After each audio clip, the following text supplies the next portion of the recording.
Over the years, there has been no shortage of strange stories coming out of West Virginia, as well as many other locations across the country. However, it's not often that we hear about a police officer encountering something they can't explain. But today, our first story is just that. So let's get right into it.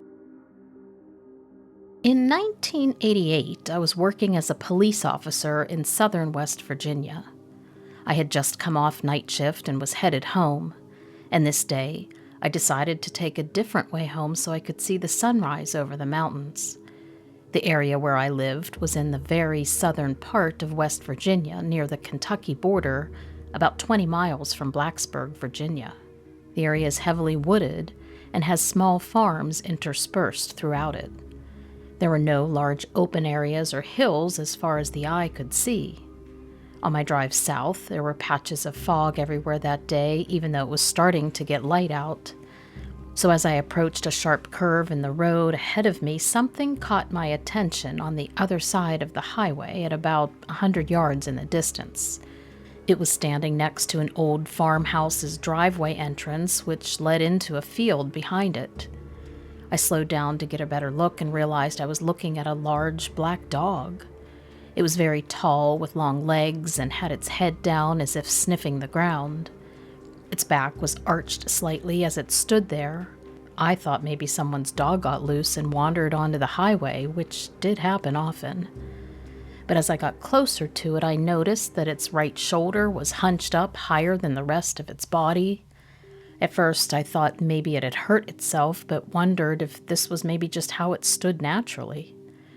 As I drove even closer now, about 10 car lengths away, I could see that this dog thing had pointed ears like a German shepherd's ears, but they were much larger in proportion to its head than any dog's ears should be. Also, the size of the thing compared to a German shepherd was massive. It stood about 3.5 to 4 feet at the shoulder and looked as if it weighed at least 200 pounds. Its fur or hair was very dark black, and it seemed to blend into the fog so that only its outline could be seen. The sun wasn't totally up yet, so there wasn't enough light for me to tell exactly what color its fur was other than it appeared black.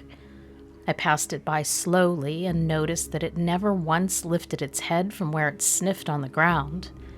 And there was also something else about the way it stood that made me think it wasn't a dog, but rather a large, black, wolf-like animal. I continued on for another quarter mile or so, having passed by it without it giving any indication that it had seen me, and then I turned around to see if I could get another look at this dog.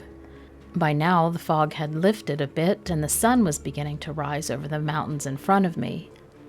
When I turned my head around and looked where I had originally seen this thing standing by the driveway entrance, there was nothing there. No animal, no shadows, no marks, nothing. So I turned my patrol car around and I drove slowly back past where it was standing, and I looked as hard as I could, trying to see if maybe it had ducked into the nearby farm's driveway or behind the house itself, but there was no sign of it at all. I even drove right up to the edge of the road, right where I could see directly behind the house. I mean, there was no place back there for this dog to hide in the open field without me seeing its body. As I continued on past the spot, now going in the opposite direction, I kept looking into my rearview mirror because I kept getting these glimpses of what appeared to be the large black dog following me. And this totally freaked me out because it seemingly reappeared out of nowhere. Now I was on alert and quickly did another U-turn and headed back towards the thing. As soon as I turned around and headed back towards it, this animal disappeared again. Whatever it was seemed intelligent enough to know when someone is getting too close for comfort, and so it took off. I didn't tell too many people about this because most would have said that it couldn't have been anything out of the ordinary. Plus, saying these things when you're a police officer might not be the best idea, since people can lose confidence in you. But I know what I saw, and it wasn't any kind of dog that I've ever seen before or since. I did a little research on black wolves after this happened and found out that there are some in the United States, but they're very rare. Also, their ears aren't as large as what I saw. That might sound crazy to some, but after researching this for years, I've concluded that what I saw was some kind of a cryptid-like animal, something that has no official classification. Whatever it was, though, it wasn't afraid of people or cars, and seemed to be more curious about sniffing out something nearby than about me passing by. I have no idea why this thing would be in the middle of nowhere in southern West Virginia, but let me just tell you, be very careful if you are ever in the area. On September 21st, 2005, my friend and I were hiking up the Clackamas River near Sunstrip Campground. We were returning from a short day hike to Pup Creek Waterfall and decided to take our time and enjoy the scenery on our way back to camp. We had hiked about 1 mile upriver from the campground when we came upon a large log that was lodged across the river. My friend is an avid fly fisherman, so we stopped to see if he could spot any good fishing spots around the log. I sat down and started digging around in my pack to get my trail mix, while he walked around on the little bit of rocky shore. We weren't there more than a few minutes when we heard what sounded like a large stick breaking, about 50 yards upriver from us. It was loud and strange enough that we looked at each other and decided to move out of the area further down the bank. I'm not sure why, as it could have just been another hiker, but both of us tucked in behind the brush and watched the opposite side. And we didn't have to wait long before my friend noticed something moving in the trees on the other side of the river. He pointed it out to me without saying a word, and I could see what appeared to be a large, hairy arm reaching up into the tree. It would break a few branches and then trample the area around it before ambling around again. It did this maybe 3 or 4 times. We were both squinting through the bushes and saplings, trying to see what exactly it was. "I think it's marking its territory," I whispered. I just kept thinking of how bears rub their backs on trees and scratch them up. It seemed sort of like that. "Okay," my friend whispered back, "but what is it?" We watched the creature for about 10 minutes as it moved from tree to tree. It was definitely taller and broader than my friend, who was close to 6 feet, and it could have been mistaken for a bear standing up on its back feet, except that it had reddish-brown hair. It seemed to be looking for something on the ground and would stop every few moments to break branches or stomp the ground. My friend and I were trying to figure out what we were seeing when it broke a branch, and that gave us a clear line of sight to it. And that's when it noticed us. "It's a Bigfoot," my friend gasped, and then turned around and without another word started crashing through the trees back to the trail. I followed him, not wanting to see what would happen if I stayed around, and kept looking at the thing. We must have run almost a mile back to the campground before we both slowed down, too winded to continue. But we kept walking quickly, just in case. "Did you get a good look at it?" I asked him. And then we talked about the things we'd noticed. The hair, how it was walking on 2 legs, the long arms, and the fact that it definitely wasn't a bear. Neither of us had been able to clearly see any facial features because the river was sort of wide right there. Well, the next day we convinced a few people we'd met at the campground to check out the area with us again, though we didn't have the guts to tell them why. They thought we were just looking for a good fishing spot. My friend and I gingerly crossed and looked around where we had seen the creature, but there were clear signs that something had been there, but nothing was.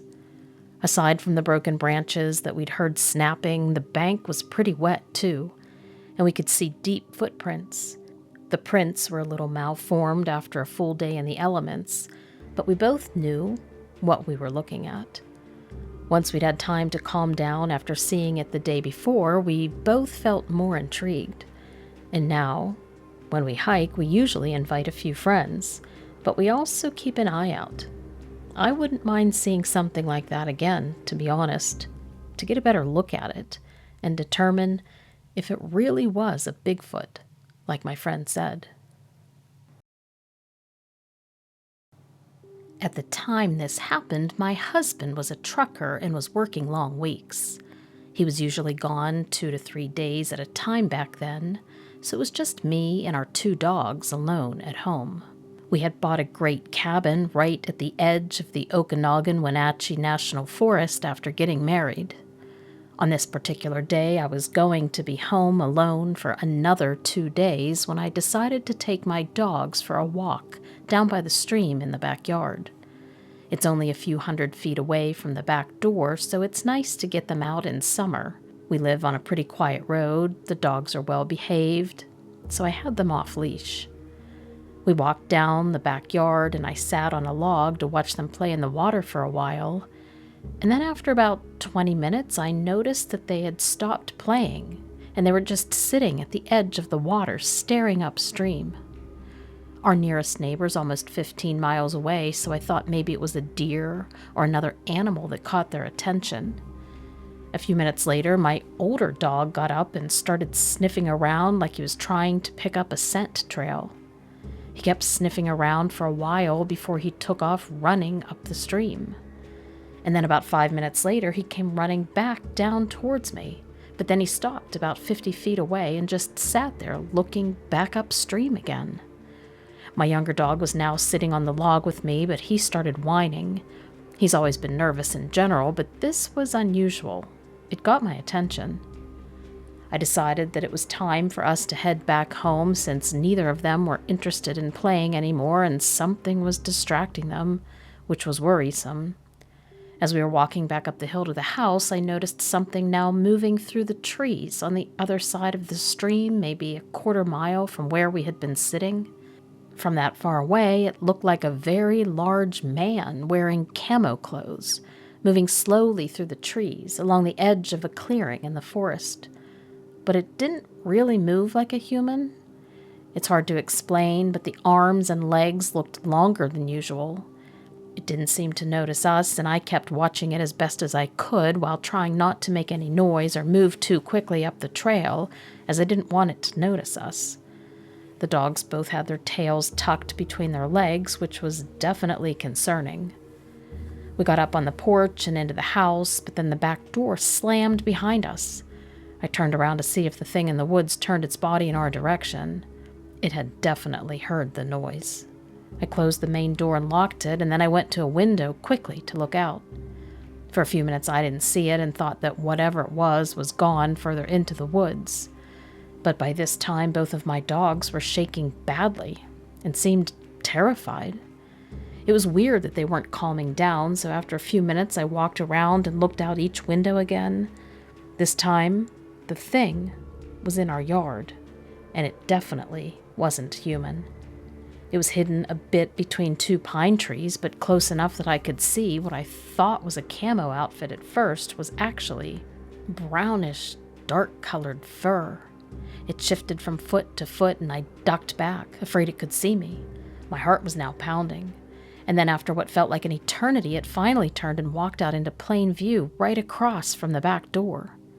The creature seemed to be sniffing the air around while it stood there.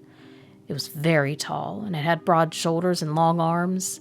The dark hair covered its body, except for its face, which was lighter in color. And its head looked slightly pointed or something, but I couldn't really see the face since it was turned away from me. Eventually, it started walking down through the small field that we'd crossed to get to the stream and then disappeared into the trees. I watched until I could no longer see it as it moved further and further away from our house. The dogs were both now crying, even though they hadn't seen it again. I ran for the phone fast and called my husband on his cell phone. I told him that something had just been standing back behind the house looking at us and sniffing the air like it was trying to pick up a scent. He thought that I was joking with him, but after telling him several times that I was not joking, he started to believe me. The dogs crying in the background probably helped, too. After a few minutes of talking on the phone with him, he said that he would call me back in 15 minutes when his truck stopped for a break. When he called back, I told him exactly where the creature had walked through the yard and that it was heading north. He told me to take the dogs and head to one of our friends' houses, closer to a bigger town, until he could get home in 2 days. I did exactly what he said, and when he finally got home, we walked the property with the friend and 2 of his other buddies. The dogs would not leave our side. We didn't find anything except for some snapped branches, but I didn't feel comfortable being alone at the house for long periods of time after that. My husband took a job in town, and now when I take the dogs out, I basically stay close to the yard, and I'm on alert pretty much the whole time. I'm not sure what it was that we saw, but it was big enough for me to realize that humans definitely aren't the top predator. Hopefully, it was just passing through.